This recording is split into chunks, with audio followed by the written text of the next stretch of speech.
ধর্ম মানে ধৃধাতু, যার অর্থ ধারণ। ধারণ মানে ধরা।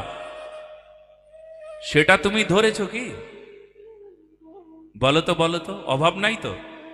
সত্যিই তুমি ধর্মটা ধরেছ? ধরেছ কি? ধরো ধরো ধরো ধরো, শক্ত করে ধরো। আরে কিছু কিছু বিষয় শক্ত করে ধরতে হয়, নরম করে ধরলে হয় না। শক্ত করে ধরতে হয়, কঠিন হাতে ধরতে হয়, হৃদয় দিয়ে ধরতে হয়, শক্তপোক্ত ধরতে হয়।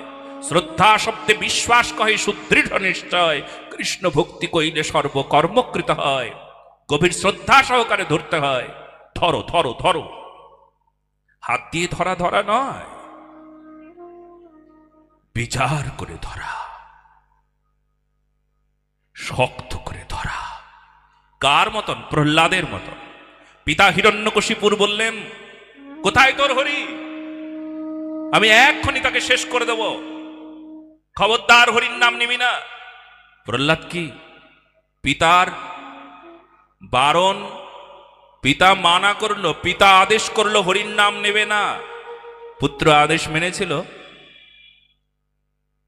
এই ধরা, পিতার কথার অবাধ্য হয়েছেন, তবুও ধর্ম রক্ষা হয়েছে।